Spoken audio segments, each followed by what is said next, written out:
안녕하세요. 김호준입니다.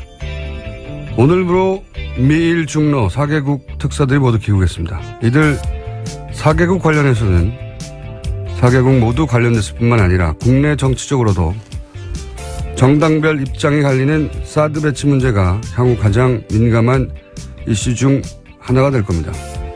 과연 이 무기의 성능은 미군이 그리고 박근혜 정부 하의 국방부가 주장하듯 그렇게 뛰어난 게 맞긴 맞는지부터 비용 문제는 어떻게 해결하고 국회 비준은 어떻게 할 것이며 중국과의 군사외교적 긴장 고조와 경제적 손실을 감수할 만큼 안보 이득이 과연 있는 건지까지 여러 검토가 필요할 겁니다. 저는 이 무기 자체보다 국민들이 이 무기 도입으로 인해 우리가 어떤 이득을 얻고 대신 어떤 대가를 지불해야 하는지 정확하게 아는 것이 훨씬 중요하다고 봅니다. 그런 판단의 근거가 충분히 사실대로 제공되고 그리고 국민 다수가 배치를 원한다면 그럼 저 개인으로는 배치에 반대해도 그래서 배치를 지지할 수는 없어도 그 결정 과정을 존중하고 결과 역시 수용할 수 있다는 국민들 많을 겁니다. 지금까지 사드 배치에서 가장 큰 문제는 바로 이 과정 전체가 생략됐을 뿐 아니라 심지어 정부가 거짓말을 했다는 거죠. 그러니까 사드 배치와 관련해 문재인 정부가 가장 먼저 해야 할 일은 무엇보다 지난 정부가 사드 관련해 밝히지 않았던 것이 무엇인지 그것부터 밝히는 겁니다. 김호준 생각이었습니다.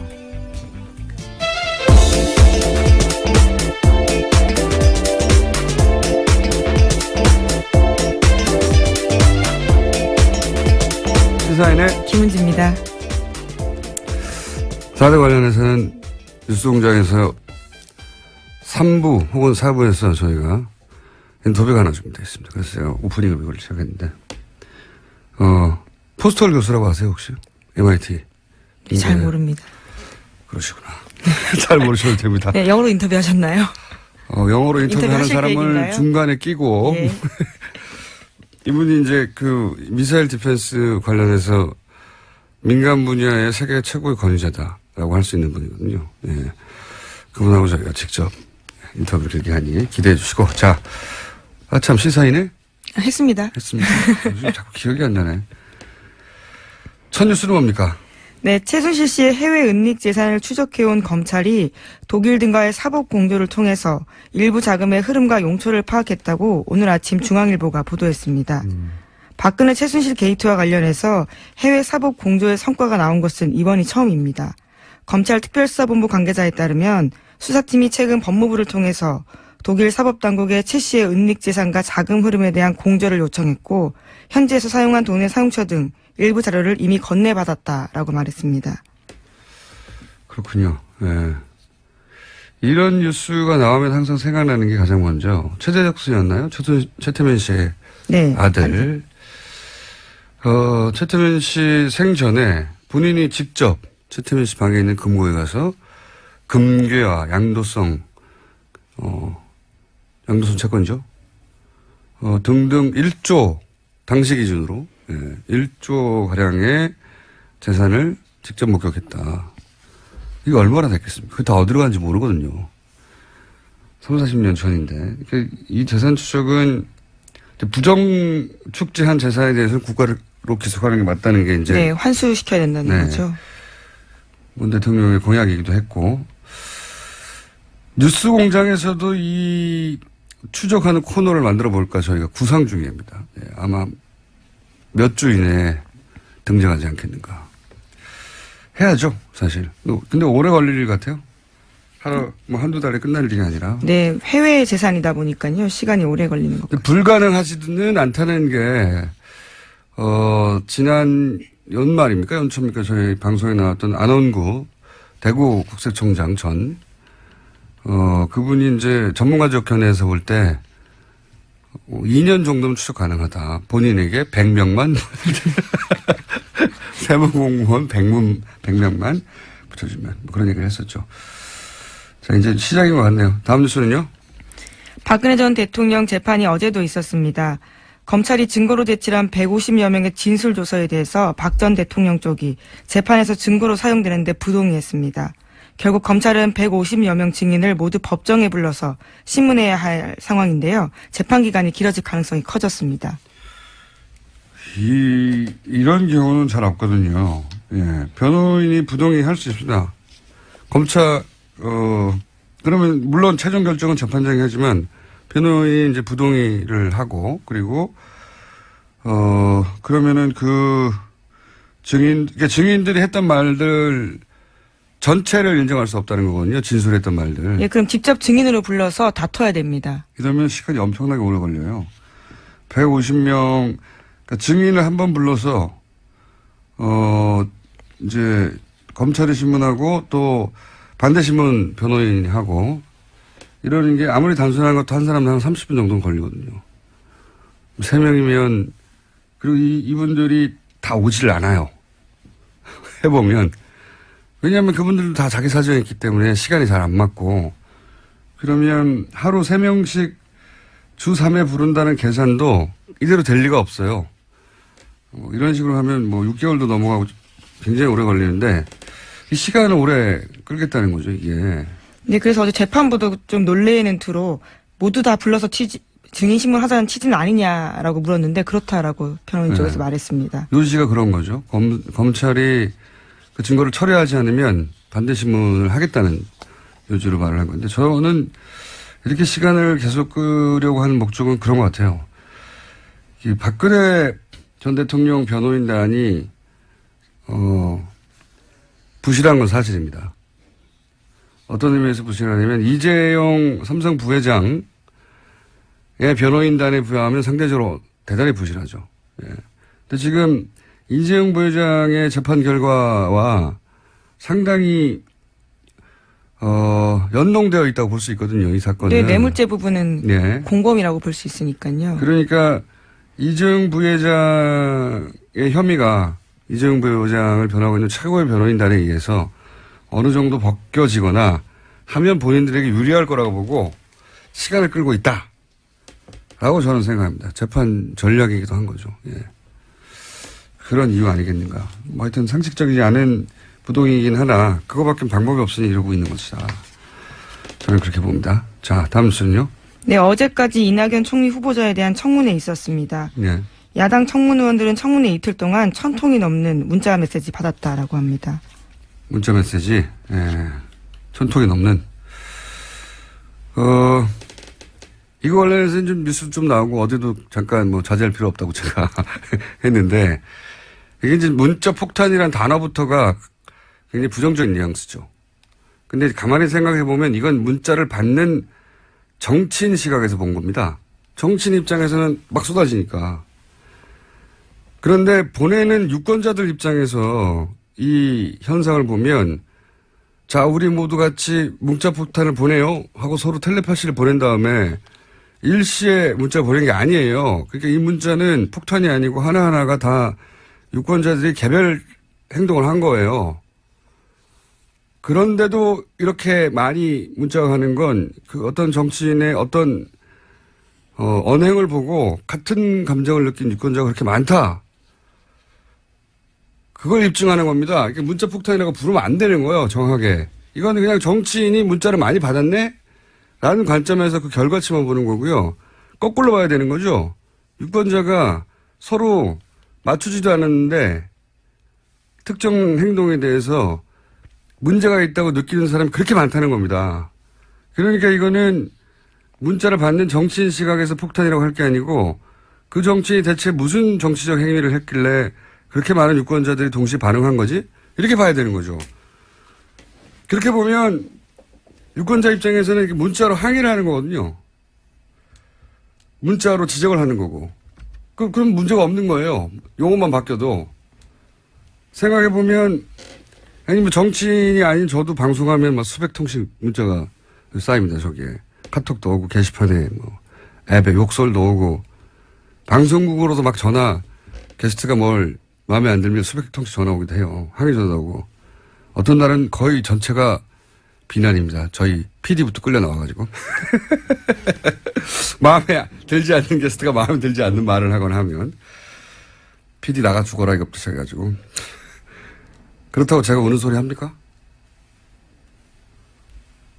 아니, 우는 소리를 한다고 정말 잘 울었다고 누가 해줍니까? 바보 소리나 듣지? 응?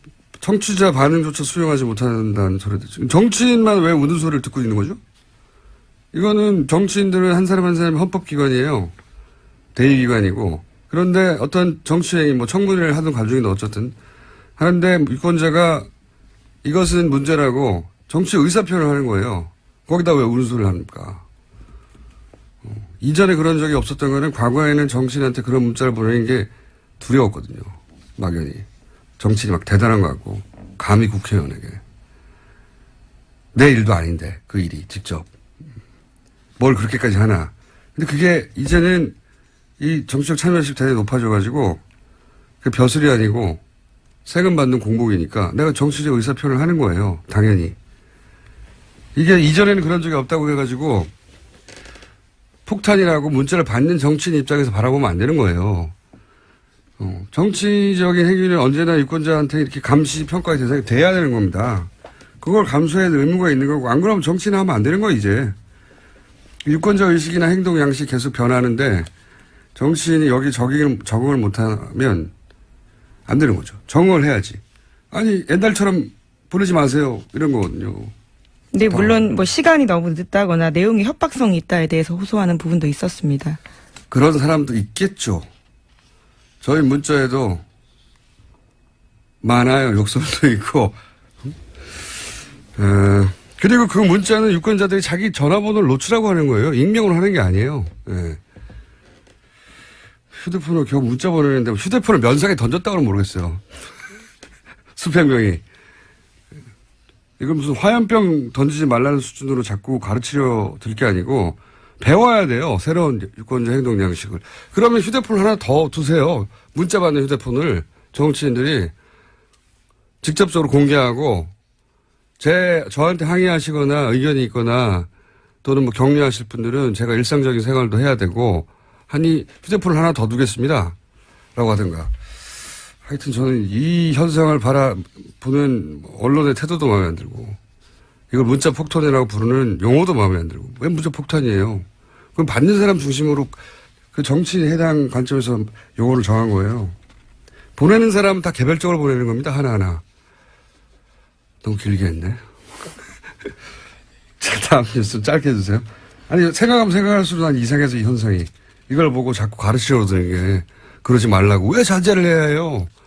자, 다음으로 합시다. 네. 청와대가 대통령 비서실 특수활동비 등 127억 중에서 53억 원을 절감하겠다고 밝혔습니다. 절감한 돈은 청와대 청년 일자리 창출과 소외계층 지원에 쓰겠다고 밝혔습니다. 그렇군요. 밥은 먹이면서 일을 하는 게 우리 이제 정석이긴 한데 밥값도 네, 자기 밥값은 자기가 내겠다라는 거요. 이게 공식 맞긴 맞는 거죠. 행사에서는 예. 맞긴 맞는 거죠. 우리 정서상은 이제 밥을 먹이면서 일을 시키자 뭐 이런 게 있긴 한데 이게 맞긴 맞는 거죠. 공무원이니까요. 예. 자, 다음은요. 네, 청와대 새 민정비서관에는 백원우 전 의원이 선임됐습니다. 백 전 의원은 이명박 전 대통령에게 고함을 지른 사건으로 유명한데요. 당시 장례 재판 혐의로 재판을 받게 됐었습니다. 예. 그때 이제 이게 전 국민한테 생중에 대해서 강한 인상을 남겼죠. 네, 물론 무죄 받았습니다. 오래 걸렸어요. 네, 예. 그렇죠. 무죄를 받아내는데 변호인이 문재인 대통령이 아니었나요? 아, 증인으로 나갔습니다. 증인이었나요? 예. 예. 당시 상황에 대한 증언을 하는 사람이었고요. 이 백원우 제가 알기로는 그 참여정부 시절에 민정 비서관 아니었고. 당시는 행정관이었고요. 예, 지금은 비서관이 행정관이었고. 됐습니다. 예.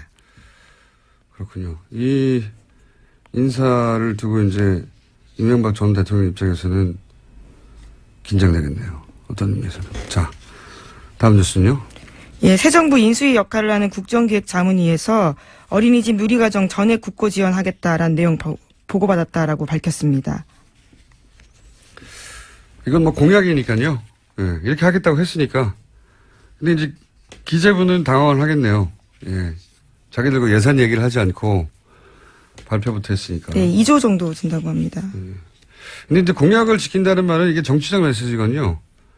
이거는 조율하고 발표한 내용은 아니고 앞으로 이제 실행 계획을 의논할 때 기재부하고 이제 얘기를 하게 되겠지만 기재부는 자기들하고는 말하지 않았다.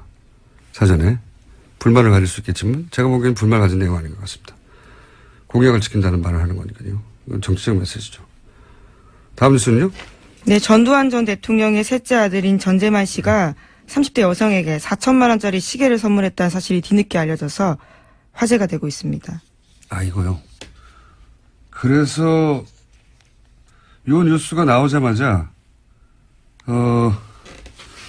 본인이 관련해서 이 전재만 씨의 재산을 찾은 게 있다고 갑자기 등장하신 분이 계셔서 저희가 미니로 3분만 인터뷰를 하겠습니다. 이게 내용이 이제 아버지 통장에는 29만 밖에 없는데.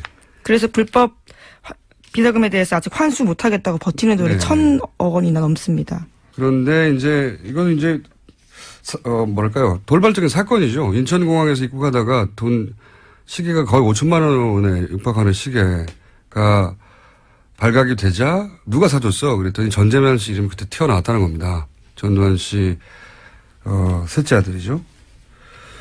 그래서 이제 그 일가의 숨겨진 재산에 대한 얘기가 언론에 잠깐 등장했는데 몇 년 전부터 미국에 있는 호화주택, 전재만 씨 소유의 호화주택을 추적했던 분이 있습니다. 이런 거 전문인 것 같아요, 이분은. 더불어민주당의 안민석 의원 전화 연결됐습니다. 짧게 하겠습니다. 안녕하세요. 예, 안민석 의원입니다. 네. 추적자 안민석. 이런 사건은 아무도 안 볼 때부터 추적을 하세요. 2013년에 이 호화주택 관련 서류를 확보하셨다고요? 네, 그때가 박근혜 정부 출범하고 난 다음에 이제 박근혜하고 전두환 두 사람의 어떤 정치적인 앙숙의 악연이 있었지 않습니까? 그래서 전두환 재산을 몰수해야 된다고 이제 박근혜 정권이 이야기를 하면서. 정권 초반에 그런 얘기 나왔었죠. 예. 네, 그렇죠. 전두환 재산 추징 특별법이 막 논란이 되고 있었고요. 예.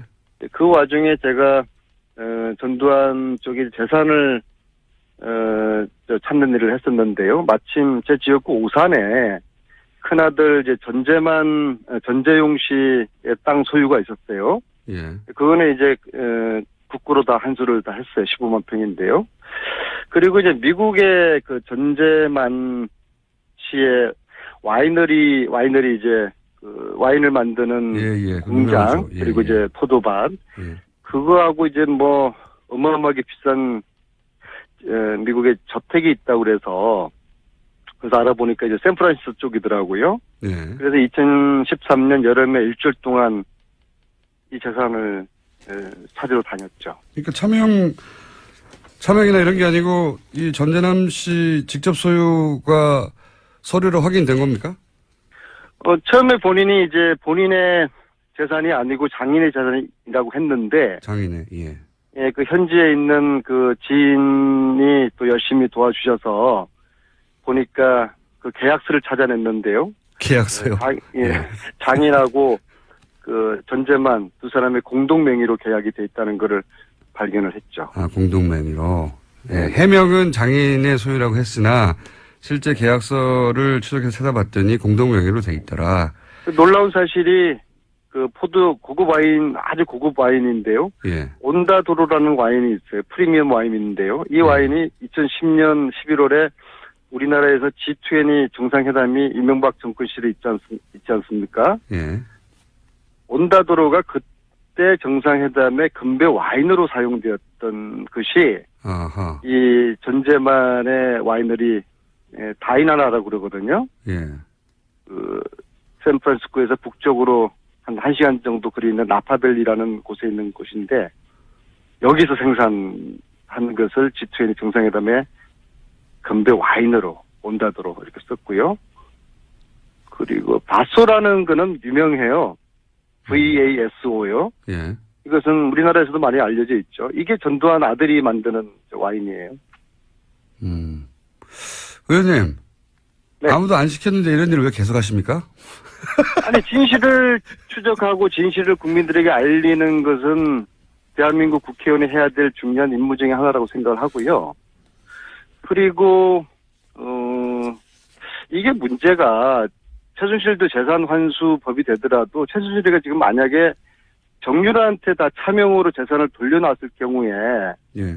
이것까지도 환수에 해당될 수 있도록 특별법에 그렇게 포함을 시켜야 될 겁니다. 그렇지 않으면은 이게 전재만 재산을 이걸 좀 환수를 하지 못하고 있는 거거든요. 왜냐하면 당연히 이거는 자기 아버지한테 물려받은 재산이고 자기 아버지 전두환의 재산은 불법 취득한 재산일 텐데 이걸 우리가 눈 뜨고도 환수하지 못한다는 게 법의 맹점이 있는 것이죠. 제가 이제 궁금한 거는 전재남 씨 이 명품 시계 사건이 4년 후에 터질 걸 알고 4년 전에 이게 추적한 건 아니잖아요. 그래서 유감스럽게도 13년 전에 제가 이걸 확인한 것을 언론에 알렸는데요. 그때는 보도가 안 됐습니까, 제대로? 그때 보도는 되긴 됐는데 크게 관심을 받지 못했죠. 네. 그때는 의원님도 크게 관심을 받지 못했습니다. 그런 측면이 없지 않나 있고요. 그런 측면이 없지 않아 있고요. 의원님 오늘 여기까지 하고요. 네. 이 시계가 화제가 돼서 잠시 전두환 전 대통령 관련 재산도 추적하는 분이 있다는 걸 알리려고 저희가 잠깐 연결한 거고요. 다음에 나오실 때는 좀 자세히 말씀해 주십시오. 한 가지만 말씀드릴게요.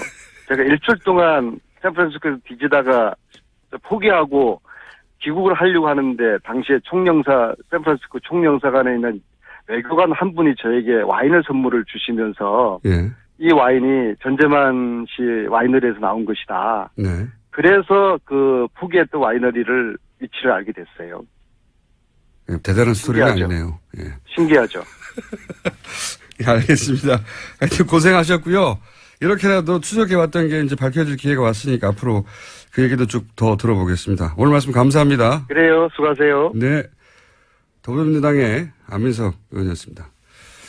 이분 이렇게 아무도 안 시키는 일주로 혼자 꾸준히 하다가 어느 순간 보면 빵 터지는. 자, 예. 전재남 씨 재산도 추적하고 있었네요. 네, 추적자입니다. 자, 오늘 뉴스는 여기서 끝인가요? 뭐, 제목 정도 한두 개 읊을 수도 있을지도 모르겠는데. 아, 그런가요? 시간이 없다고 제작진이 그렇군요. 보내고 있는 예, 것 난리가 같은데요. 났네요. 시간이 없다고. 못 봤습니다. 인터뷰하다가. 시사인의 김은지였습니다. 감사합니다. 지난해 2대 사태 결국 박근혜 탄핵까지 이어진 시발점이었죠. 그리고 이어진 정유라 사태. 이때 교수실을 주도하고 그리고 청문회에서 눈물을 흘렸던 김혜숙 철학과 교수가 첫 직선제 총장으로 선출됐습니다. 전화 연결됐습니다. 안녕하세요, 교수님. 네, 안녕하세요. 네, 우선 축하드립니다. 네, 감사합니다. 이 굉장히 특이했던 게 교수 직선제로 뭐 총장을 뽑은 경우는 여러 번 들어봤지만 이번에는 교직원하고 학생하고 그리고 졸업 동문도 참여하는 직선제인데 이건 처음 아닙니까? 네, 제가 그 다른 학교 케이스들은 잘 모르겠는데 이렇게 규모로 동창이 참여한 경우는 거의 없다고 봅니다. 네, 동문까지도 참여했는데 뭐랄까요, 이화여대를 구성하는 전원이 참석했다고 해도 과언이 아닌 것 같은데 왜 이렇게 이런 방식을 총장 선출 방식으로 택한 거죠? 이화 커뮤니티의 어떤 하나의 그 공통의 과제로 봤던 것 같습니다. 이번 일을. 네, 130년 만에 겪는 위기를 타개하기 위한 네. 나의 그 방법이 아니었나 이렇게 짐작을 합니다. 이 선출 방식은 어디서 결정된 겁니까?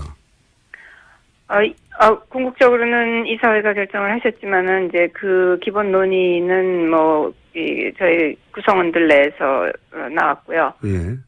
또 교수평의회 그리고 학생회, 직원노조, 동창회 그런 그 사자협의체라고 하는 것이 만들어져서 거기서 논의가 진행이 됐었습니다.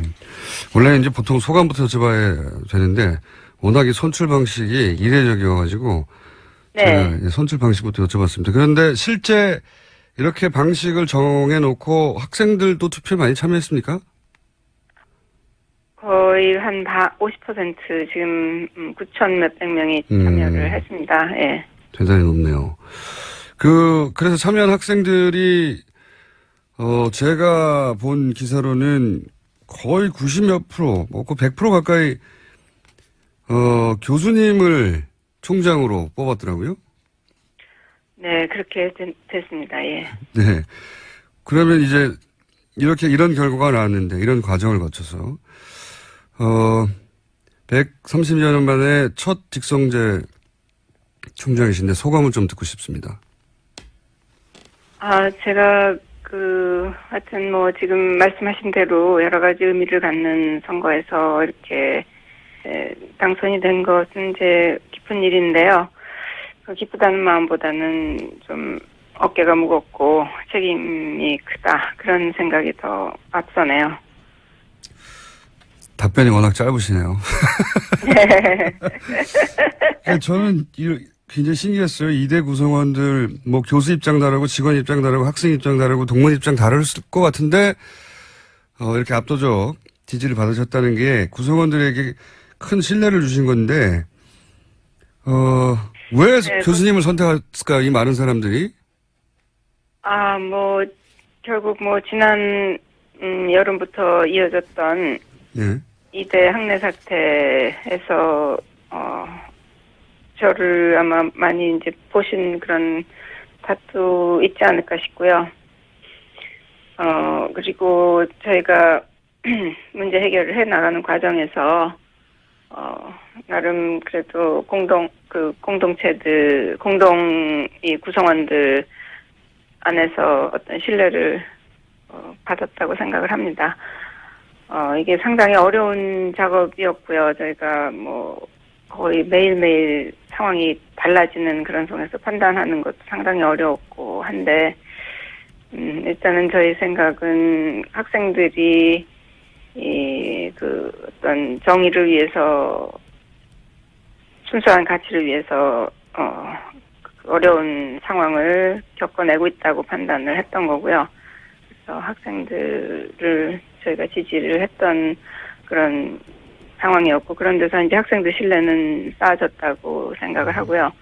또 학생들이 굉장히 그 사태 후에 트라우마를 많이 겪고 했는데, 이제 저희가 그런 것들을 좀 서포트 해주고, 지속적으로 학생들에게 관심을 갖고, 이제 이런 상황이었기 때문에 그렇다고 보여지고요.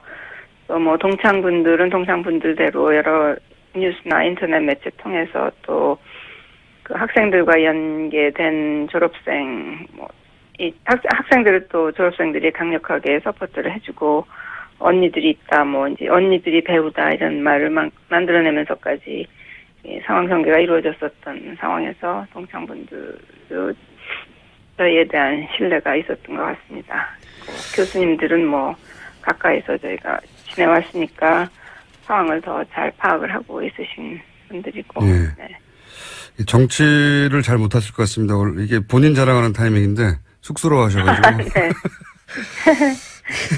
청문회 때 눈물 흘리신 게 화제였어요. 왜 그때 눈물이 나셨습니까? 지금 되돌아서 짚어보자면. 네, 제가 눈물을 흘렸다기보다는 약간 좀 감정이 조금 좀 이렇게 다시 그 비디오가 돌아가니까. 그 비디오 내용이 이대 학생들이 시위하는 장면, 그러다가 경찰에 잡혀가는 장면이었죠. 예, 경찰 잡혀가는 장면인데, 네. 아마 그걸 다 보시면 상당히 마음들이 저랑 그렇게 다르지 않았으리라고 생각을 합니다. 그 학생들이 거의 절규하듯이, 끌려나가는 그런 상황에서 벌어지는 여러 가지 소리나 이런 것들 들으시면, 저는 이제 저는 그걸 그 전에 한번 봤었고요. 그 상황에서 많은 교수님들이 또 눈물을 흘리셨고, 또 그거 장면이 다시 나오니까는 아직도 저것 때문에 고통받는 애들이 있다는 이런 생각도 들고 해서 좀 착잡한 심정이 들었고, 아마 그래서 좀 감정이 약간 좀 북박치는 그런 상태였던 것 같습니다. 근데 화제가 됐던 이유는 청문회에 나온 다른 교수님들은 담담하셨거든요. 네. 교수님만 울컥하신 건. 입장이 다르니까, 네. 다른 위치에 있으니까 다른 감정을 가지셨겠죠. 네. 이 진행되는 재판은 지켜보고 계십니까? 챙겨보고? 최경희 전 교수라든가. 뭐 이렇게 네. 좋은 뉴스는 아니니까 그렇지만 또 이대 뉴스가 나오니까 뭐 눈이 안 갈 수는 없고요. 네, 보고 있습니다. 이제 그런 재판이나 그로 인해서 뭐 상처받은 이대 구성원들도 있을 것이고 또는 학교 명예도 있고 이거 어떻게 해결해 나갑니까 앞으로? 앞으로 이제 학교가 가지고 해결해야 할 과제 혹은 뭐 공약 이런 거 간단하게 정리해 주십시오. 일단 저는 이대가 어쨌든 그 국민들의 어떤 기대나 이대에 대한 그 바람이나 이런 것들을 저버린 데 대해서 상당히 그 죄송스러운 마음으로 있고요. 굉장히 공신력이 손상됐다고 생각을 합니다. 그런데 이제 한편으로는 또 우리가 해결해 나가야 될 문제들이 산적해 있는 상황이고 일단은 구성원들의 신뢰 회복이 급선무라고 생각을 합니다. 그래서 이 신뢰 회복을 위해서 제가 여러 가지 노력을 기울여야 될 것 같고요. 근데 뭐 신뢰 회복이라는 게 하루아침에 되는 것은 아니고 그야말로 진정성 있는 자세로 구성원들과 대화하고 또 열린 자세로 여러 가지 사안들을 구성원들의 그 지혜를 모아서 해결해 나가야 된다고 생각을 하고 제가 그 뭐 공약이라기보다 하여튼 그 목표로 내세웠던 것은 3가지였습니다. 투명하고 공정한 이화를 구축해야 되겠다는 거 하고 모든 구성원이 존중받는 그런 그 커뮤니티를 만들어야 되겠다는 거 하고 그다음에 대학 본연인 교육과 연구에 집중할 수 있는 그런 환경이 돼야 되겠다. 그 3가지였는데 이 3가지 목표를 위해서 제가 헌신을 다해서 움직여야 되겠죠. 그 대학 본연의 목표를 강조하시는 건 그동안 대학이 이 연구가 본연의 목표가 아니라 혹시 그동안 지나치게 비즈니스적인 관점에서 학교가 운영됐다 이렇게 생각하시는 건가요? 그 아무래도 대학들이 지금 재정적으로 여러 어려움을 겪다 보니까 예.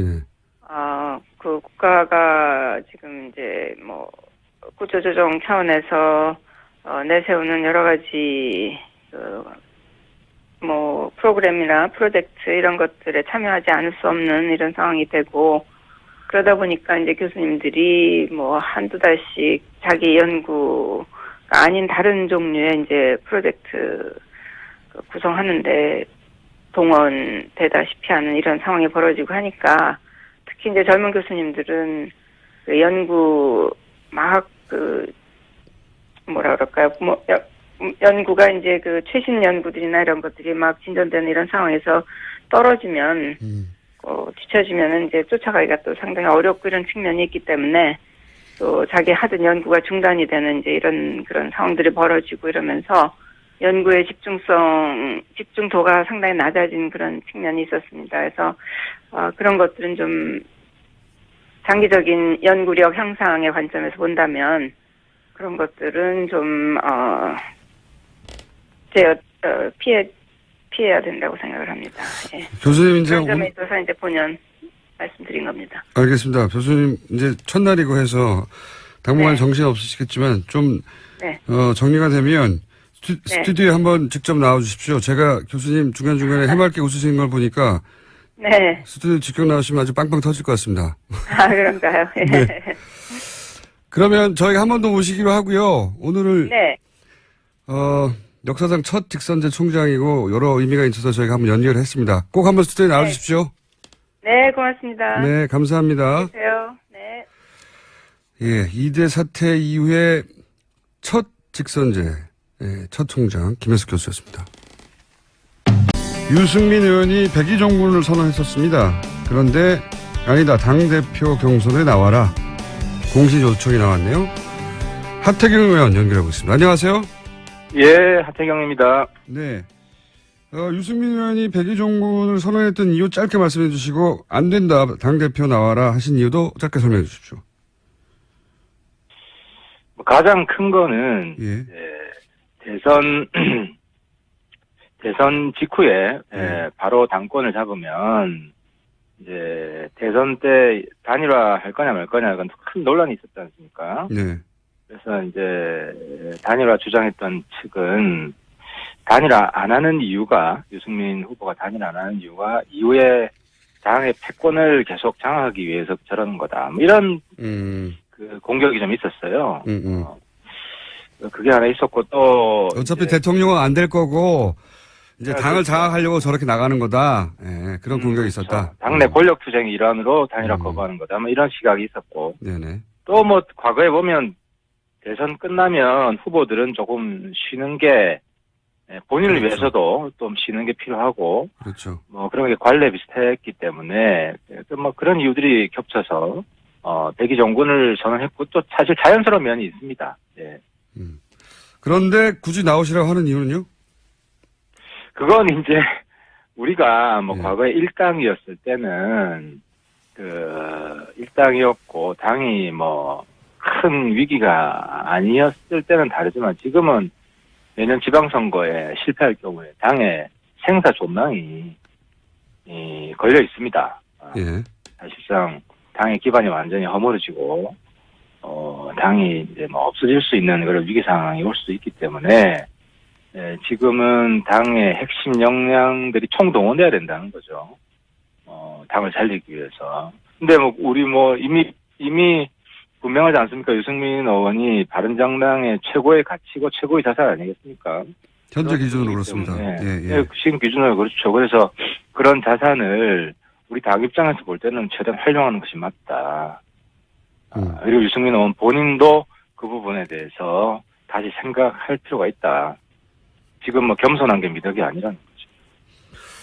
이유는 알겠습니다. 근데 이제 뭐랄까요, 바른정당도 이번 대선을 겹치면서 바른정당의 지지자층을 새로 발견했다 할 정도의 새로운 경험을 하고 있는 걸로 저는 알고 있는데, 그렇다면 좀 더 구체적으로 말씀드리면 10대 후반부터 20대까지의 지지자층이 있었다는 걸 발견한 걸로 알고 있는데, 그런데 젊은 보수요.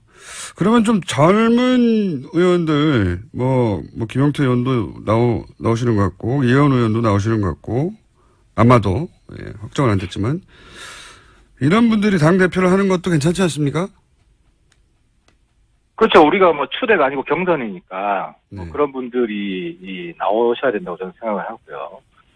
그리고 사실 그런 분들 입장에서도 예. 유승민 후보가 대표로 나와 주셔야 흥행도 더 되고, 그런 분들도 가치가 더 높아진다고 생각을 합니다. 그래서 자칫 잘못하면 약간 마이너 리그가 될 수도 있다. 네. 별로 국민들 관심도 못 끌어내고, 그래서 그런 의미에서 물론 그런 의미에서 유승민 후보가 당 핵심 역량을 총동원한다는 의미뿐만 아니라 당에 대한 국민의 관심을 더 끌어낸다는 의미에서도 저는 반드시 필요하다고 보는 겁니다.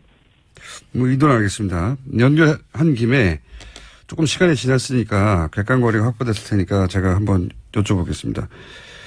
바른정당의 탈당파들은 여러 가지 이유를 얘기했지만 유승민 의원에게 자기들의 정치 생명을 걸 수는 없다. 걸 만한 정치는 아니다. 이런 이유를 대고 탈당을 했어요. 그 탈당파들의 탈당 주장에 대해서는 어떻게 평가하시고 일단 그것부터 들어보죠. 그런 주장은 어떻게 생각하십니까? 근데 이 길게 이야기할 필요가 없을 것 같고요. 네. 이제 탈당 행위에 대한 국민적 평가는 이미 끝났지 않았습니까? 끝났고, 또 이제 탈당하신 분들이 저는 좀 더 휴식이 필요하다고 생각합니다. 정치적 활동하지 마시라고? 네, 말을 아끼고 자숙기간이 필요하고, 말을 하면 할수록 오히려 역풍이 더 분다. 그래서 국민들이 망각으로 빠질 때까지 상당히 좀 쉬시는 게 그분들의 정치적 생명을 조금 더 연장하기 위해서는 조금 더 연장하기 위해서. 좀 필요하지 않겠냐. 조금 더 연장하기 위해서라는 건 이제 그분들은 다음 총선에서 어렵다고 보시는 겁니까?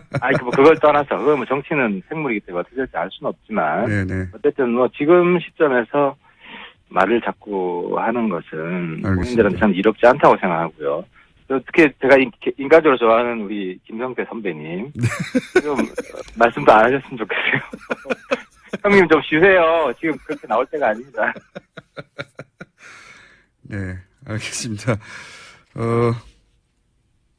이건 곁가지 이야기긴 한데, 이게 생각보다 크게 화제가 돼서 여쭤보자면, 김무성 전 대표 이제 캐리어 논란이 바른정당 지지율까지 하락하게 했다는 여론조사도 있어요.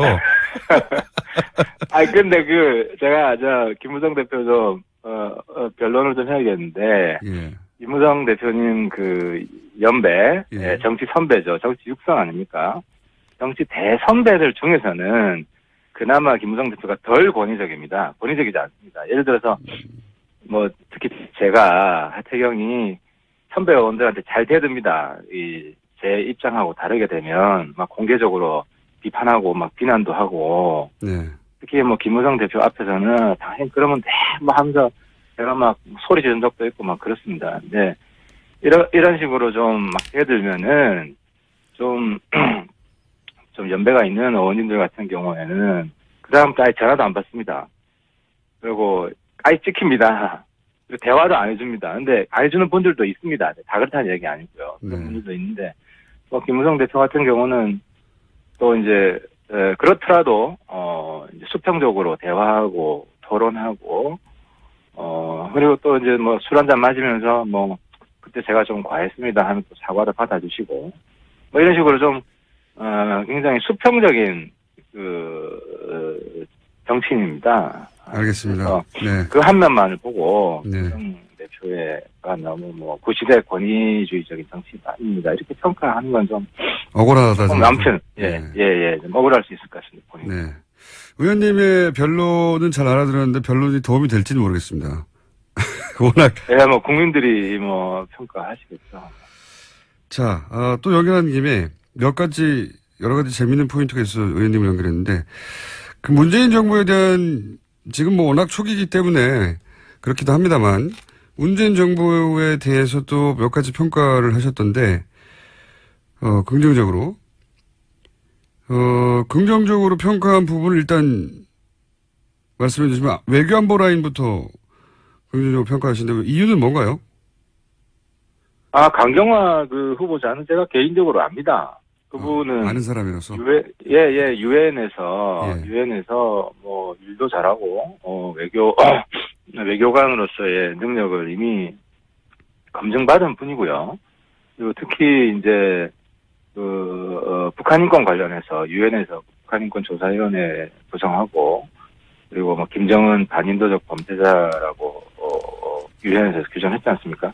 그런, 북한 인권 문제에 있어서 상당히 적극적으로, 지원을 했던 분이고, 또 특히 이제, 문재인 정부가 이제, 과거 이제 북한 인권 결의안, 논란도 있었지 않습니까? 그래서 그런 부분을 좀 커버하고, 또 정부의 보수층에도 안심을 시키고, 그런 면에서 상당히 저는 탁월한 선택이라고 보고 있고요. 그리고 일각에서는 양자 외교만 했지 다자 외교는 안 했다고 하는데, 대체로 보면 공부 잘하는 사람들 보면 영어 잘하면 수학도 잘합니다. 그래서 양자 외교만 했다고 해서 다자 외교 잘 것이다. 이렇게. 그러니까 제가 물론 외교부 장관으로서 100% 앞으로 다 잘하리란 보장은 없죠. 근데 충분히 자격은 있다. 그런 면에서 제가 높이 평가를 한 겁니다. 알겠습니다. 시간이 거의 다 돼가지고 다른 질문을 이어갈 수는 없을 것 같고, 자, 오늘 말씀 여기까지 듣겠고요. 조만간 저희가 스튜디오에 한번 모시고 총평 한번 들어보죠. 냉정하게 지난 대선에 대한. 네. 예, 알겠습니다. 네, 오늘 말씀 여기까지 듣겠습니다. 감사합니다. 예, 감사합니다. 바른정당 하태경 의원이었습니다. 김어준의 뉴스공장. 6월 말 한미 정상회담이 예상됩니다. 한미 정상회담에 이어서 아마도 있을 중국과의 정상회담에서도 이 이슈가 핵심이죠. 사드. 이 사드 문제가 한미 정상회담에서 논의될 텐데 이 문제 어떻게 바라봐야 하는지 미사일 디펜스 분야에서 민간 최고의 전문가 미 MIT 공대 포스톨 명예교수를 만나보겠습니다. Hello, Dr. Postol. Hi, very nice to talk with you. 우선 한국 청취자들이 잘 모르실 수 있기 때문에 교수님의 이력을 간단히 여쭙겠습니다. 미 의회 그리고 국방부 거쳐서 현재 MIT 교수로 재직하고 있는 국방 전문가 이렇게 소개하면 될까요? Yeah, that would be fine. 예, 그렇습니다. 답은 굉장히 짧으시군요. 자, 본론으로 들어가서 91년 걸프전 때 이라크의 스커드 미사일 47발 중에 미군의 패트리어트 미사일이 45발을 격추했다. 이게 당시 미 국방부 주장이었고 전 세계로 홍보가 됐는데 그런데 당시 TV로 중계되는 화면을 분석해서 실제로는 패트리어트가 스커드의 탄두를 단 한 발도 맞추지 못했다라고 반박을 하셨고 그리고 나서 고소를 당한 걸로 알고 있습니다. 맞습니까? Well, they didn't. 고소는 안 당했었습니다. 그렇지만 제 인생을 파괴하려고 그렇게 굉장히 노력을 했죠. 사실 법적으로 고소를 할 근거가 없었습니다. 고소를 하기 위해서는 제가 가짜, 거짓, 허위의 어떤 말을 했고 거기에 따라서 그 사람들한테 금전적 손해가 있어야 되는데 제가 한 말이 완전히 옳다고 판명이 났었으니까요. 그 대신 여러 가지 방법으로 제 명예를 훼손하려고 노력을 했었습니다. 당시 한국 언론은 고소 당한 걸로 보도가 됐었기 때문에 제가 그렇게 알고 있었는데 그런데 이제 이 국방부와 교수님 간의 싸움이 사실은 굉장히 단숨에 끝난 게 아니라 오래 걸렸고 몇 년에 걸쳐서 그런데 최종적으로는 국방부가 패트리어트가 탄두를 맞추는데 실패했다고 인정을 하면서 교수님이 이 싸움에서 이긴 걸로 알고 있습니다. 이게 제가 알고 있는 게 맞나요? Yes, I think it's a 사실 little bit more 대충 맞기는 한데 사정은 이거보다 더 복잡합니다. 국방부 장관은 효과가 없다라고 인정을 했는데 군대 공식 통계는 아직도 이전의 그 수치를 그대로 유지를 하고 있습니다. 그래서 이렇게 군대와 그리고 국방부 장관이 다른 말을 하는 그런 지금 현실이기는 했는데 어쨌든 이 경우에는 국방부 장관의 말을 더 믿을 수밖에 없겠죠. 근데 이것이 아마도 그 한국 국민들과 정부에게 어떤 경고로서 분명히 작동을 해야 될 것입니다. 지금 이 사드의 책임을 지고 있는 조직은 군대입니다. 근데 국방부 장관이 인정한 것도 그것도 인정하고 받아들이지 않는 그런 조직이 지금 사드를 운용하고 사드의 실제 군사적인 역량보다 이게 더 좋다 이렇게 주장을 할 수 있는 조직이라는 것 그것을 명심을 하셔야 할 것입니다. 잘 알겠습니다. 그런데 이제 2014년에 이스라엘이 팔레스타인 하마스 로켓을 아이언돔으로 90% 이상 격추시켰다라고 하는 뉴스가 전 세계에 타전이 됐고 우리나라에서도 크게 화제가 됐습니다. 그런데 그것도 사실이 아니라고 지적을 했었어요. 교수님이. 뭐라고 하셨냐면 이 로켓을 맞추기도 어렵고 맞췄다고 해도 꼬리 몸통에 맞추면 소용이 없고 그리고 1m 이내가 아니면 정면에 맞췄다고 해도 잘 안 터진다. 그래서 실제는 90%가 아니라 10% 이하일 것이라고 주장을 하셨어요. 제가 맞게 알고 있습니까? 실제로 요격체가 발사가 될 때 잘못된 공간으로 발사가 되는 것을 저희가 목격을 하게 됐습니다. 그러면은 이것이 이렇게 요격이 돼서 저쪽에서 오는 적군의 로켓이 왔을 때 그것을 향해서 이렇게 뚝 떨어지게 낙하를 하게 되는데요. 그렇게 되면 요격의 효과가 없어집니다. 비디오를 보게 되면 이것이 명확한데 사실은 저희가 왜 이런 식으로 지금 발사와 운용이 되고 있는지에 대해서는 정확한 그런 자료는 갖고 있지 않습니다만 비디오를 봤을 때 아이언돔이 기능이 유효하지 않다. 그것은 분명히 보입니다. 제대로 기능하지 않았던 건 분명하다. 네. 그래서 당시 기사로는 제가 이스라엘에서는 90% 이상이라고 하는데 교수님은 10% 이내라고 할 것이라고 하는 기사를 본 적이 있는데 제가 궁금한 것은요. 이제 패트리어트 때도 그랬고 또 최근에 아이언돔 시스템도 그런데 이렇게 과장되게 광고를 하는 게 뭐 미국의 국방부 혹은 뭐 이스라엘 정부에서 어떤 정치적 목적도 있겠지만 이 무기를 만들어낸 군수업체의 이익도 분명히 영향을 주는 거 아니냐. 성능이 좋다고 해야지 무기가 잘 팔릴 테니까. 이런 의구심이 생기는데 어떻게 생각하시는지.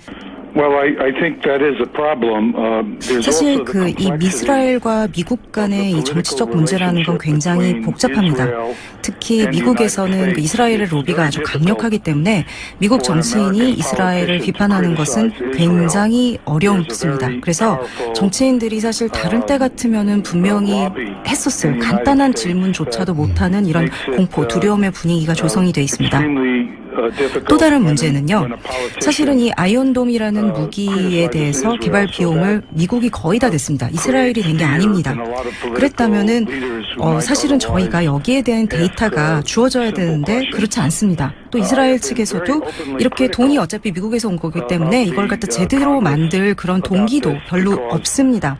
저는 여기에 대해서 의회에게 굉장히 공개적인 비판을 여러 번 했는데요. 돈을 냈으면 당연히 이 성능이 어떤 것인가 내 돈 낸 무기에 대해서 받아야 하는데 의회에도 군에도 누구도 여기에 대해 정확한 데이터를 받은 사람이 없습니다. 그냥 묻지도 말고 여기에 대해서 말하지도 말자 이런 정책만이 있을 뿐입니다. 이게 이제 미국과 이스라엘의 어떤 특수관계 때문이기도 하지만 군수업체의 이익이 깊이 관여되어 있는 게 아닌가. 이런 과장이나 비밀주의에. Well, I think that 이제 사실은 이제 모든 이 미사일 방어 체제를 둘러싼 이 비밀주의의 문제는요. 아이언돔은 사실상 미국이 만든 무기라고 볼 수 있고, 뭐 페이트리어트나 사드는 미국이 실제로 공공연하게 만든 무기인데 이 전체에 대해서 다른 무기에 비교할 때 이런 비밀 정도가 굉장히 부적절합니다. 그래서 이것을 반대하는 사람이 논리적인 어떤 근거를 할 수 있는 그런 데이터가 전혀 공개가 안 되게 다 극비 처리가 돼 있습니다.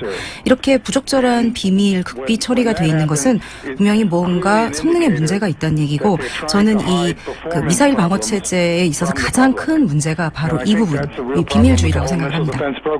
그게 성능에 비해서 지나치게 높은 비용이 들어가고 그리고 그렇게 성능이 떨어진다는 게 알려질 경우에 그 관련 산업, 군수업체 자체가 굉장히 어려움을 겪을 수 있고 그래서 이제 경제적 관점도 분명히 중요한 포인트가 아닌가 하고 질문을 드린 거거든요.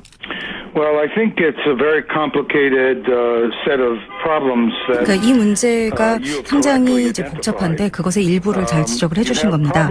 조금 더 말씀을 드리자면 이런 특정한 방어 체제가 배치되는 데 있어서 미국 군대 내에서 중요한 역할을 하는 부대가 있습니다. 육군 방공방어 부대인데요. 이런 그 방공에 관련해서 결정을 하는 그런 이제 업무를 맡고 있는 조직입니다.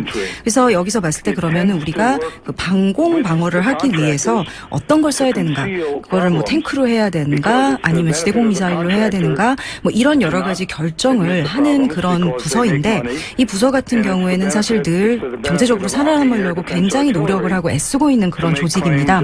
그러다 보니까 이런 그 군수 업체들과 굉장히 긴밀하게 그렇게 일을 하고 있죠. 그래서 이 이제 군수업자들이 역시 이 성능이 안 좋은 거를 갖다가 팔았을 때 이것을 갖다가 그 성능에 대한 그것을 갖다가 이렇게 덮기 위한 거를 할 때 서로 굉장히 돕는 그런 역할을 하고 있습니다. 한쪽은 돈이 필요하고 그러니까 예산을 확보해야 되고 한쪽은 성능이 좀 떨어지더라도 물건을 팔아야 되는 업자들이고. 그래서 어떻게 보면은 이 미사일 방어 체제라는 것은 이 두 조직이 만나 이뤄낸 불안한 사고라고 말할 수 있겠습니다. 알겠습니다. 자, 이 사드는 그러면 패트리어트나 아이언돔의 컨셉을 좀 확장한 미사일 방어 시스템이라고 이해를 하면 되는 건지 기존의 MD 미사일 디펜스 시스템하고 이 사드의 공통점과 차이점은 뭔지 좀 설명해 주십시오. Yes, there are similarities between THAAD and other missile defense 이 이제 systems. 사드가 미사일 방어 시스템의 일반적인 컨셉을 이제 사용한 것은 맞는데 페이트리어트나 아이언돔하고는 좀 다릅니다.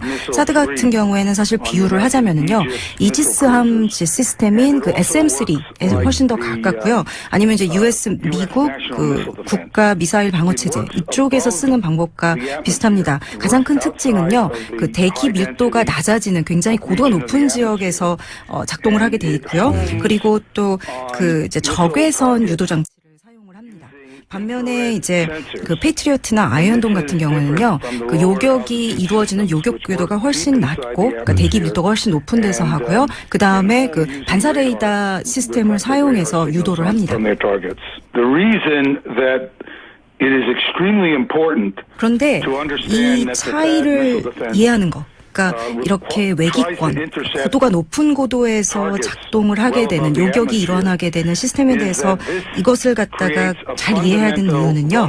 이것이 이 시스템, 그 사드뿐만이 아니라 외기권에서 요격이 일어나는 모든 이지스함, SM3 시스템 같은 것에 아주 결정적인 취약점이라는 것이기 때문입니다. 왜냐하면 이것이 일단 이런 비행 물체가 외기권에 들어가게 되면은요, 모든 아주 가벼운 것들도요, 공기 밀도가 워낙 낮고 공기 저항이 없기 때문에 굉장히 잘 나릅니다. 그렇기 때문에 그 미사일 근처에 있는 어떤 물체도 다 기만탄으로 작동을 하게 됩니다. 그렇기 때문에 이 기만탄 때문에 이것을 요격을 하는데 어려움이 있을 수 있죠. 예를 들자면은요, 이제 사드에 부착이 돼 있는 그 적외선 센서의 입장에서는요, 거기 보이는 것들이 모든 게 그냥 다 빛의 점, 전광으로 보일 뿐입니다. 그러니까 이걸 어떻게 비유를 할 수 있냐면은요, 저희가 별을 바라보면 그 별의 뭐 모양이 어떻다, 크기가 어떻다 이런 걸 전혀 알 수 없고 그냥 빛의 점, 전광으로 보일 뿐이죠. 그래서 예를 들어서 풍선같이 아주 간단한 물체라도 그 곁을 같이 미사일과 같이 이제 나르고 비행을 하고 있다면은요, 그 사드의 적외선 센서 입장에서는 그냥 그 탄두와 똑같은 것으로 그렇게 인지가 된다는 것입니다. 그래서 이렇게 이 미사일 요격체의 센서가 이게 진짜 타겟인지 아닌지를 구별하는 능력이 아주 극단적으로 떨어집니다. 그렇기 때문에 아주 예를 들어서 북한 측에서 북한 탄도탄을 발사하면서 이제 쉽게 이러한 사드를 피해갈 수가 있는데요. 만약에 이제 어떤 고도에 다다랐을 때 미사일을 갖다가 조각을 내게 해서 하면은 이 탄두와 함께 이런 그 미사일의 조각들이 막 공중회전을 하면서 날아다니게 됩니다. 그러면은 이 사드의 센서에는 이것이 그냥 다 똑같은 빛의 점으로 보일 뿐이지 그것을 갖다가 뭐가 이제 실제로 탄두고 뭐가 이런 그 기만탄인지 기만체인지 알 수 있는 방법이 없습니다. 아주 간단한 걸로도 이 사드를 쉽게 속일 수 있습니다. 그렇다는 얘기는 사드가 북한 미사일 공격에 대한 방어 능력을 그다지 제공하지 못한다라고 이해해도 됩니까? 어떤 유용한 이런 군사 방어 능력이 있다고 한다면 제가 굉장히 놀랄 것 같습니다. 없다는 얘기죠. So there is none. 그러니까 실제 군사적으로 걱정할 만한 공격 상황에서는 전혀 유용하지 않다고 봅니다. 그렇군요. 전문가로서 이게 이제 군사적 방어 능력 측면에서 부족한 무기라고 이렇게 판단하시는 건데, 그렇다면 미국은 왜 이런 사드를 한국에 배치하려고 하는 걸까요? 사실 이 문제는 굉장히 복잡한 문제입니다. 많은 여러 사람들이 다른 동기로 또 다른 믿음을 가지고 사실은 이 미사일 방어 시스템을 갖다가 이제 홍보하고 이것을 갖다가 이제 하려고 하는 건데요.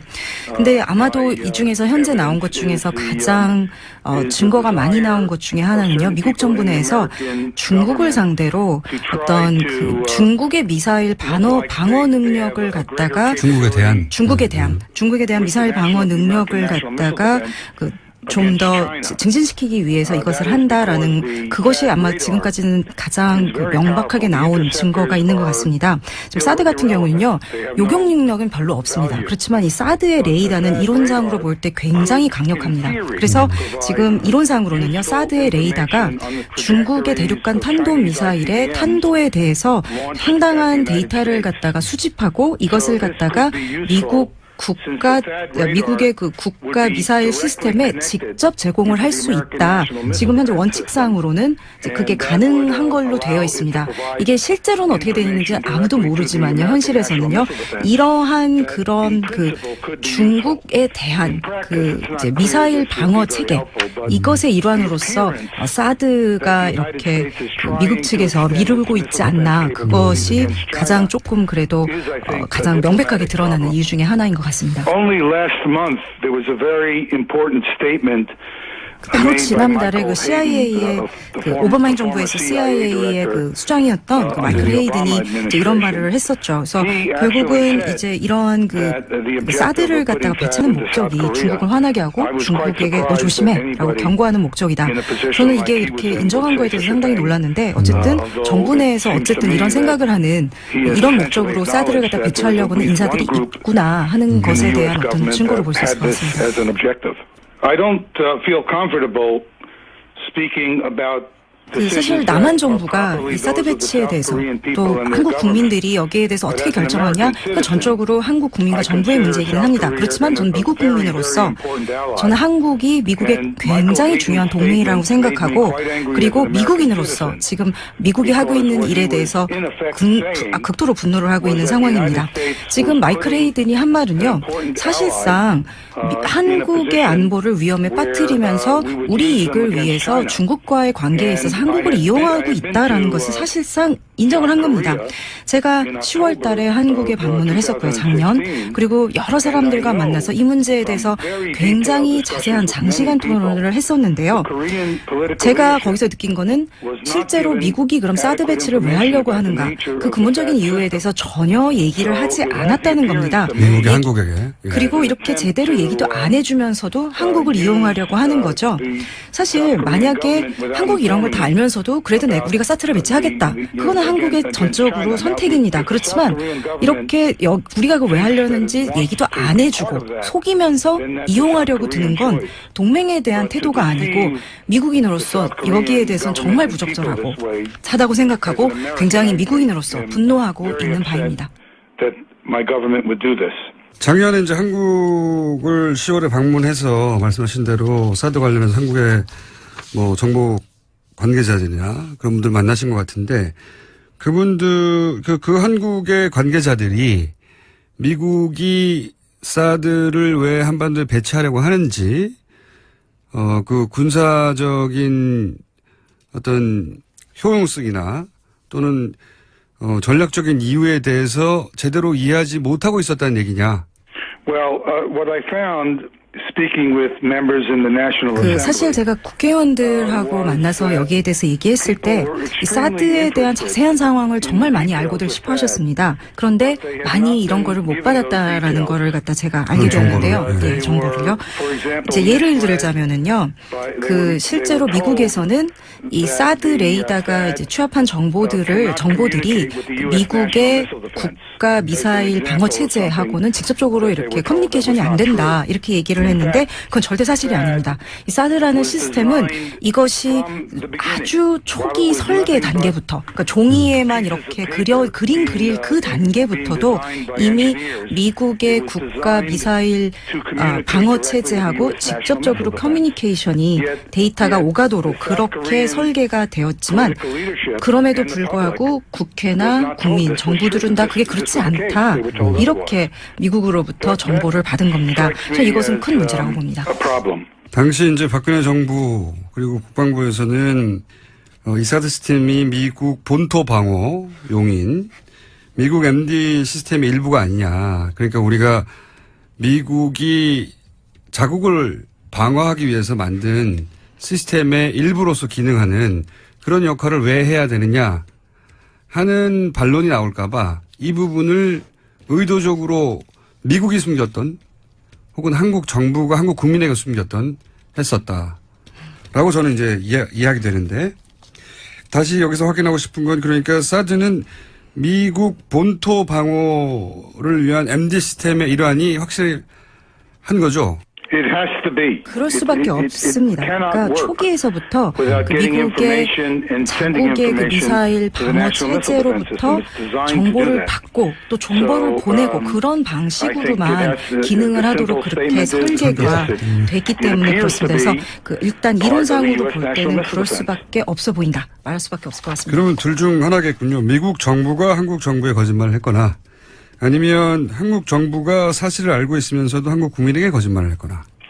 Well, I think both are 아마도 possibilities. 이제 And, 두 가지 you know, in the 경우 다 world of 그렇게 politics, 좋은 거는 아닐 텐데요. lots of 정치계라는 things are 데가 원래 좀 이제 I'm 그렇기는 afraid 하죠. neither of 그래서 the 결국은 오바마 possibilities 측에서 speaks 근데 well 거짓말을 했거나 of 이제 the 박근혜 정부가 government 거짓말을 했거나 or 일 텐데요. the Obama 사실 administration as well. 제가 이제 짐작을 하자면 양쪽이 다 거짓말을 하지 않았을까. 그러니까 어쩌면 딱 두 정부 간의 이해관계가 맞아떨어지는 지점이 있어서 그렇게 둘 다 거짓말을 하지 않았을까 하는 게 추정입니다. 그런데 말이죠. 이런 사드를 그러니까 미국의 입장에서 보자면 중국을 견제하기 위한 무기를 한국의 땅을 빌려서 설치한 건데 그런데 그런 비용을 트럼프 대통령이 한국에 내라고 말을 했단 말이죠. 이 트럼프 대통령의 발언은 어떻게 생각하십니까? 저는 미국인의 입장으로서밖에 대답할 수 없을 것 같은데요. 말도 안 되는 얘기입니다. 사실 미국 쪽에서는 배치를 분명히 원했고 우리는 미국에서는 그리고 근데 남한에서는 이게 우리가 과연 해야 되냐 안 하는 데서 우려가 많았던 상황이고 그래서 미국이 그럼 우리가 돈을 낼게 이렇게 돼서 그럼 한국이 그럼 할게 이렇게 된 게 아닙니까? 근데 그러고 나서 다시 돈을 내라? 말도 안 되는 얘기죠. 알겠습니다. 이제 미국이 한국에 사드를 배치하고자 하는 것은 이제 쭉 말씀하셨듯이 중국을 견제하고 압박하고 또 중국의 미사일로부터 미국 본토를 방어하고 하는 이유인 거는 알겠는데 이 중에 또다시 이제 그 군수업체의 이권에 대해서 질문을 드리고 싶은데 여기 로키드 마틴사의 이권도 그런 사드의 한국 배치 결정에 영향을 미치지 않았겠느냐 이게 궁금하거든요. 왜냐하면 한국에서는 이 문제, 그러니까 로키드 마틴사의 이권과 관련된 스캔들이 있을지도 몰라서 제가 질문을 드리는 겁니다. 사실 저로서는 참 이제 알기 어려운 대답하기 어려운 질문일 것 같은데요. 지금 미국 정부의 문제는 이런 그 미사일 그 방어 시스템이 굉장히 건드리기 어려운 성스러운 그런 대접을 받고 있다라는 겁니다. 그래서 모든 기술적 과학적인 데이터가 돈 낭비일 뿐만이 아니라 지금 굉장히 반생산적이다라는 그런 것을 갖다가 여실히 보여주고 있는데도 정부 내에서 이걸 계속 왜 원하고 있는지 이것이 가장 큰 문제인데요. 이것과 관련해서 정부 관료와 그다음에 군수업체 사이에서 어떤 유착이나 문제가 있을지 여기에 대해서 사실 저는 참 뭐라고 말씀드리기가 어려울 것 같습니다. 마지막으로 30여 년간 이제 이 분야에서 굉장히 최고의 전문가로 계셨는데 그래서 궁금합니다. 그러니까 만약에 이제 새로운 한국 정부가 들어섰는데 새로운 한국 정부가 본인에게 사적으로 조언을 구한다면 한국의 사드를 배치하라고 할 것인지 순전히 이제 개인적 차원의 의견을 여쭤보고 싶습니다. 이미 제가 사실은 한국의 그 정치계, 외무부, 국방부 여러 사람들과 긴 토의를 여기에 대해서 했었습니다. 근데 제 입장은 여기에 대해서 늘 분명한 게 제가 그 대한민국에서 어떤 결정을 할지 미국 사람으로 답을 할 수가 없다. 그러니까 물론 제가 기술적인 사드의 성능에 대해선 이거 굉장히 최소한이다, 별로 없다라는 그런 얘기는 늘 말씀을 드려왔고 이것이 물론 결정에서 사드의 군사적인 능력, 방어 능력이 중요한 역할을 합니다만 그럼에도 불구하고 제가 미국 시민으로서 여기에 대해서 결정에 대해서 뭔가 얘기를 하는 것은 부적절한 것 같고요. 그리고 한국의 민주주의는 아주 이미 놀라운 수준입니다. 생각하고 행동하는 데 있어서 충분히 좋은 결정을 내릴 만큼 이미 똑똑한 국가라고 생각을 합니다. 저는 제가 생각할 때 지금 이 상황이 상당히 비극적이라고 생각을 합니다. 사실 미국도 이 사드가 군사적인 능력 면에서 별거 없다라는 거 알고 있고 중국도 이거를 알고 있습니다. 그럼에도 불구하고 중국이 분노하는 것은 지금 미국 정부가 중국에게 했던 굉장히 중요한 약속 미국의 그 영토 방어 미사일 시스템이 미사일 방어 시스템이 중국이 아니라 북한만을 겨냥하고 있는 것이라는 그 약속을 갖다가 사실상 어긴 겁니다. 그래서 물론 기술적으로 사드가 중국의 이제 중국 측에서 봤을 때 군사적인 위협보다도 이것이 가지는 외교적인 그런 의미가 훨씬 더 큰 것입니다. 중국 입장에서 보면은 이런 그냥 기술적으로 사드의 군사적인 위협 능력뿐만이 아니라 그보다 훨씬 더 큰 거는 외교적으로 봤을 때 미국이 한 굉장히 큰 약속을 어기고 중국 본부에 굉장히 솔직하지 못한 모습을 보인 거거든요. 그런 측면에서 볼 때 미국 국민으로서 중국 정부와 남한 정부를 갖다가 상대로 모두 다 미국 정부가 솔직하지 못한 모습을 보고 있다는 거에 대해서 굉장히 부적절하다고 생각하고 더 나아가서 동남아시아 정세의 안정에 전혀 도움이 되지 않는 결정이라고 생각을 합니다. 알겠습니다. 오늘 말씀 감사하고요. 혹시 한국을 방문하실 계획이 1년 이내에 있으신가요? I've been told by several different people that I may be asked to come, and I 아직은 certainly 확실하지 and 않습니다. I've 아직 told them that if I'm 초청이 asked, I 있을 will 것 come. 같다라는 But 얘기는 여러 I 사람한테 have not. 들었는데 아직 확정된 Nothing 건 has been 없습니다. finalized. 확정되시면 연락을 꼭 주세요. Okay, then, let me 마지막으로 say one 한국 other thing 국민과 then. 그 I 지금 just wanna 한국의 say that 민주 정부의 I wish the Korean 행운을 people and their 빈다. democratic 이렇게 government the 마지막 best. 말을 하고 싶습니다. 감사합니다, 교수님. Thank you. Bye bye. 네. 제가 오늘 브리핑 시간에 저희도 문자 많이 받는다고 했는데 오늘 간단히 소개해드려 볼까요? 김성태 같은 사람 자르세요. 하하영 기자 자르세요. 양변 종편에 나가는 양지열 변호사 자르세요. 김은지 기자 왜 쓰는 겁니까? 안민석 시각이 너무 좁아요. 노회찬을 왜 그렇게 싸고 도십니까? 이혜훈의 본래 모습을 모르세요? 김어준을 잘라라. PD 잘라라. 예. 작가 잘라라. 서별사는 그렇게 합니다. TBS 사장 물러가라. 이제 이런 문자 제가 매일 받습니다. 네. 이 문자대로 하면 방송할 사람이 없어져요. 네. 오로지 엔지니어만 남습니다. 앞으로는 엔지니어 잘라라는 문자도 보내주십시오. 제가 이런 문자를 굳이 따로 소개하는 이유는 저는 공무원 아니잖아요. 근데 정치인들은 공복이죠. 네. 그러니까 국민들이 유권자들이 이렇게 즉각적이고 직접적으로 피드백하는데 익숙해져야 합니다. 예. 유권자가 정치인을 상대하는 방식이 진화하고 바뀌고 있는 거예요. 이제 이런 일이 이전에는 없었기 때문에 당황스러운 부분도 있긴 하겠는데 그래서 유권자도 정치인도 조금 더 세련되어져 가겠죠. 근데 이걸 폭탄이라고 그런 부정적인 프레임으로 가둬버리면 시대를 잃지 못하는 겁니다. 네.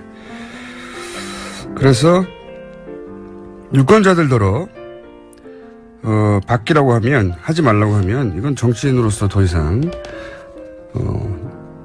지체되고 자격이 없어지는 시대가 열리고 있는 거예요. 네, 그래서 다시 한번 이런 문자 소개해드렸고요. 많습니다, 항상.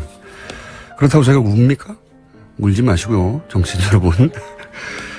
휴대폰 하나 더 장만하시든지 그렇게 하시고요. 네. 그 외에도 뭐 많은 문자가 옵니다. 강신주 박사님 코너 왜 없어진 거예요? 이런 문자 아직도 옵니다. 예.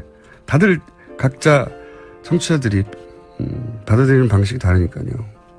그럴 수밖에 없죠. 이런 문자도 옵니다. 공장장 너무 섹시하다. 네. 목소리만. 이러시면 안 됩니다. 자, 불친절 에이스 여기까지 하겠습니다.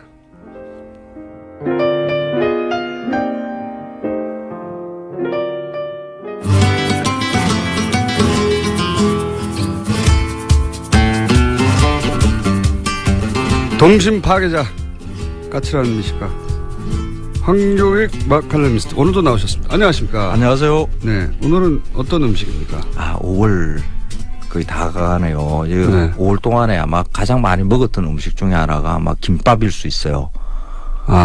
소풍. 네. 네. 야외. 네. 피크닉. 어린이날 뭐 부모님 모시고 뭐 이렇게 야외 나가서 먹는 음식 중에 하나가 이 김밥이죠. 가장 간단하게 싸는 음식. 네. 그 봄에 또 그 체육 대회 뭐 유치원이나 초등학교에서 네. 운동회. 네, 운동회 네. 이거 많이 하더라고요. 네. 그때 또 나오긴 운동회하고 소풍은 뭐 김밥이죠. 네, 김밥이죠. 네.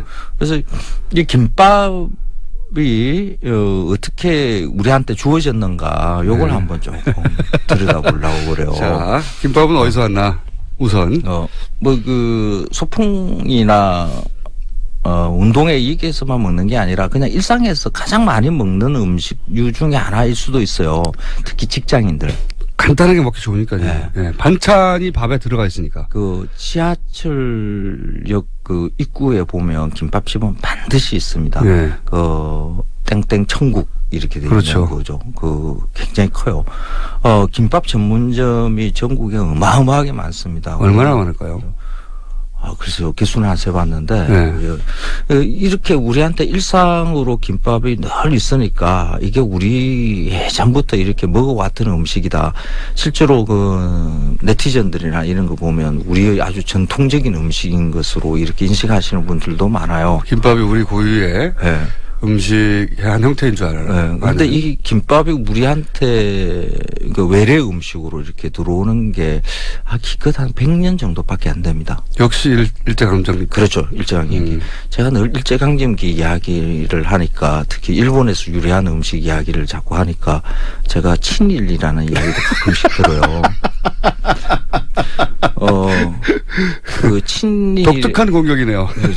그 관계, 역사적인 관계 사실을 이야기하는 것하고 친일하고는 관계가 없거든요. 그렇죠. 그렇죠. 네. 인정하고 안 하고의 문제가 아니라 팩트가 의로하다는 거죠. 그렇죠. 네. 자존심이 좀 상하는 일이기는 하죠. 우리 대부분의 음식이 보면 일본에서 유래한 것들이 상당히 많거든요. 이게 이제 우리가 왕조였다가 근대로 넘어가는 것을 일본을 통해서 했기 때문에 네. 그때 뭐가 많이 들어왔어요, 실제. 맞아요. 예.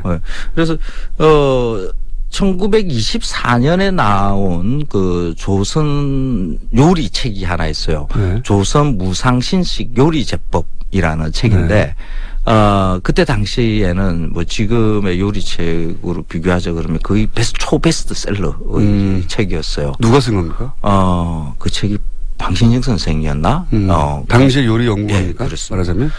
그분이 앞부분에 조선 요리들을 쭉 해놓고 뒤에 조금 일부 뭐 네. 서양 요리 이런 부분도 나와요. 네. 그때는 이미 근대가 이제 시작됐으니까. 그리고 일본 요리가 나오는데 뒤에 스시라는 제일 마지막 항목입니다. 스시 이렇게 나와요. 그렇죠. 지금 우리 스시라 그러면 초밥 위에 생선이 이렇게 올려져 그렇죠. 있는 거 뭐 네. 이런 거잖아요. 그런데 그게는 그 지금의 김밥과 유사한 음식을 이렇게 조리법을 써놨습니다. 스시라고 해놓고 네. 지금 보면 김밥 아니야? 이런 걸 조리법을 만들어놨다고요? 그렇죠. 써놨다고요? 밥을 그러니까 시큼하게 이렇게 만드는 거로 초밥처럼 네. 이렇게 해야 된다라고 해놓고 계란, 표고, 박꼬지, 네. 시금치 뭐 이런 것을 넣고 이렇게 많은 것으로 이렇게 돼 있습니다. 김으로 만다. 네. 김밥이네요. 그렇죠.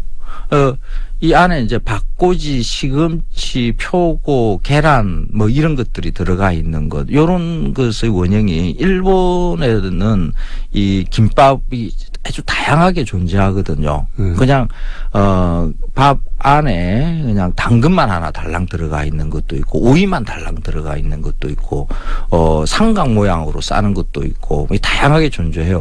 근데 이렇게 달걀, 표고, 박, 시금치 이런 것들을 같이 넣고 이렇게 싸는 그 형태의 김밥을 후토마키라 그러거든요.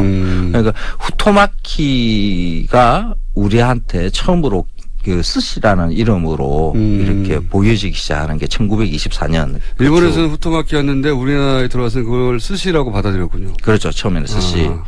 그러다가 일제강점기에는 그렇게 크게 안 번져요. 이 김밥이. 김이 귀하거든요. 김양식급이 조선에도 있었다라고 이렇게 이야기를 하는데 그것으로 뭐 김을 만들어서 그러니까 사각 모양의 마른 김을 만들어서 유통시키고 한 그런 기록은 없습니다. 그러니까 사각 모양의 마른 김이 만들어져야만이 김밥이 만들어지거든요. 그렇죠. 네. 사각 모양의 마른 김도 일본 사람들이 만든 거거든요. 일본 사람들이 우리의 땅에, 그러니까 뭐 고흥이나 하동이나 이런 지역에 와서 김양식을 해요. 그래서 자기들이 먹고 싶어서. 그렇죠. 이렇게 김을 만들어서 자기네 나라로 가져갑니다. 그러면서 이제 우리한테 이제 김 만드는 게 정착이 되고요. 그래도 비싸니까 많이 못 먹었죠. 해방되고 난 다음에 이 김양식장이 조금 많이 커져요. 네. 김양식장이 많이 커지는 것도 이 안에 또 슬픈 게 또 하나 있어요. 김을 생산하는 그 과정 안에 들어가는 여러 설비들, 양식장과 김을 만드는 설비들, 이런 것들이 일본의 차관으로, 만들어져요. 한일 국교 정상화하면서 일본이 여러 가지 이렇게 돈을 지원하는 게 생기잖아요. 차관이 들어오는데 그 차관이 그냥 그 한국에서 알아서 쓰라 하고 이렇게 주는 게 아니라 그 꼬리표를 붙이죠. 요거는 요 용도, 요거는 요 용도. 그 차관도 실제로는 일본이 그 김을 싼 값에 수입하기 위해서 맞습니다.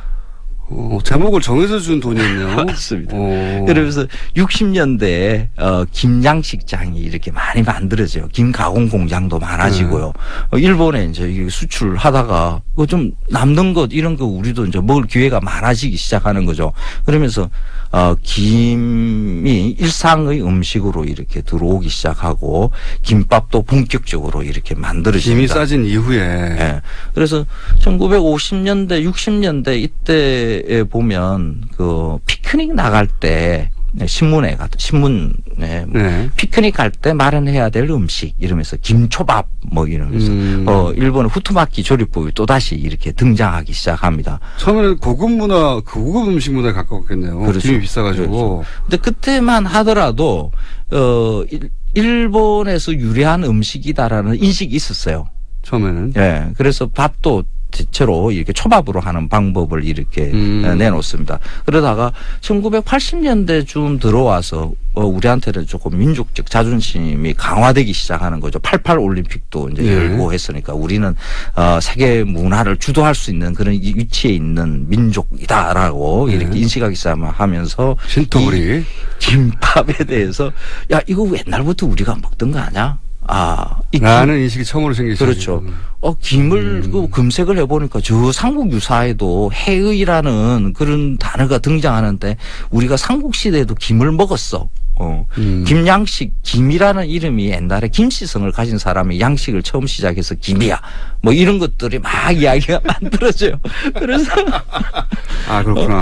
그래서, 김밥에, 어떤 민족적 이 자존심을 이렇게 붙이고, 일본과는 관계없는 어떤 음식으로. 일본 김밥과는 모양도 다르고 들어가는 것도 다르잖아. 뭐 이런 얘기도 나올 수 그렇죠. 왔었던 것 같고. 근데 그 민족적 자존심을 느낄 수 있는 부분이 하나가 있어요. 그래도 일본에서 가져왔다 하더라도 일본은 그 후토마키고 이 김밥이고 그걸 그렇게 크게 변형시키지를 않습니다. 하던 대로 계속. 그렇죠. 한 100년 전에 그 모습을 그대로 그렇게 유지를 하면서 그 문화라는 것은 처음 발생지에서는 그 원형이 파괴될 것인가 어떨까 하는 것에 대한 걱정들을 꼭 하게 돼 있어요. 그런 강박들을 가지죠. 그래서 그대로 원래의 모양 그대로 유지를 합니다. 근데 외부에서 그렇게 새로운 문화를 받아들인 입장에서는 원본을 그렇죠. 뭐 유지할 그런 뭐 의무감도 없고요. 그죠? 거기 무슨 역사적 정통성이 있는 것도 아니니까. 그렇죠. 네. 그래서 이걸 지 마음대로 막 바꿀 수 있는 여유가 생깁니다. 그 인도에서 카레가 나왔지만 카레가 정말 맛있어진 것은 일본에서였거든요. 맞습니다. 그래서 지금 김밥은 일본에서 유래한 음식이기는 하지만은 가장 크게 변화하고 맛있어진 것은 다양해진 이 대한민국이라고 볼 수가 있습니다. 일본에는 김밥 전문점 없습니다. 그래요? 네. 우리는 김밥 전문점이 있어요. 그 김밥 전문점에 가보면 김밥의 종류가 한 30가지, 50가지 돼요. 뭐 깻잎 김밥, 참치 김밥, 불고기 김밥, 뭐 온갖 김밥들이 다 있죠. 김밥은 제가 보기에는 한국의 햄버거예요. 맞습니다. 햄버거요. 네, 햄버거예요. 한식 세계화 지난 정부, 이번 정부에는 아마 한식 세계화 이야기는 더 이상 안 나올 거라고 저는 그리고 기대를 IMF 하고요. 터지고 나서 자영업을 하고 싶은데 마땅한 아이템이 없으니까. 아, 그것도 맞습니다. 예, 땡땡 천국이 휩쓸 경제적 여건도, 사회적 여건도 마련된 거죠. 그죠. 한식 세계화라는 이런 것이 정책이 만들어지는 것도 이 음식에 민족주의, 국가주의 이런 것을 붙이기 때문에 이런 정책들이 만들어지는 거거든요.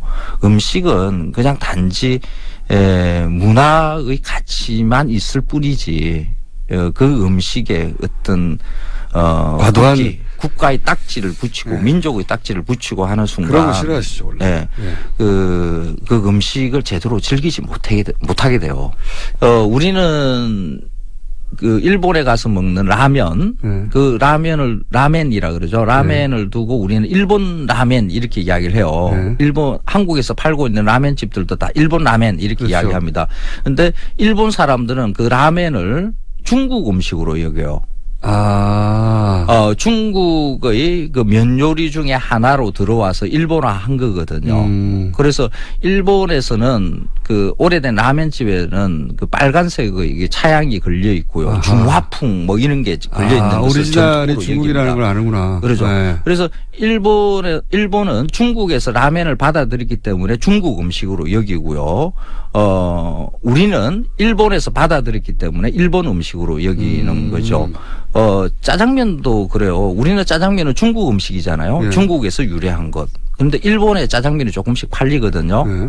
일본 사람들은 한국으로 알고 있어요. 한국 짜장면입니다.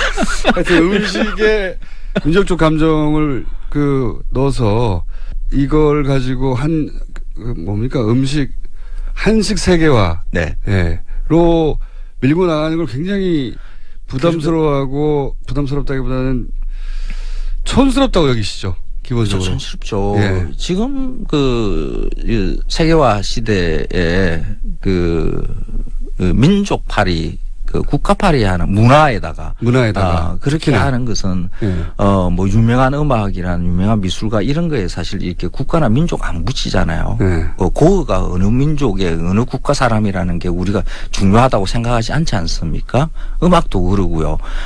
문화로 서로 이렇게 연대할 수 있는 길도 이렇게 새로 생각해 볼 수 있는 거죠. 일본과 우리가 역사적으로 큰 갈등이 있었고 지금도 계속 갈등 과정에 있지만은 음식을 나누는 방식은 서로 맛있는 것은 서로 찾아서 일본에도 자세히 들여다 보면 우리 한국에 예전에 먹었던 음식들을 가져가서 마음대로 막 변형시켜서 먹는 것들 많거든요. 그래서 문화로 음식으로 이렇게 연대할 수 있는 길도 이렇게 모색해 볼 수가 있습니다. 그러니까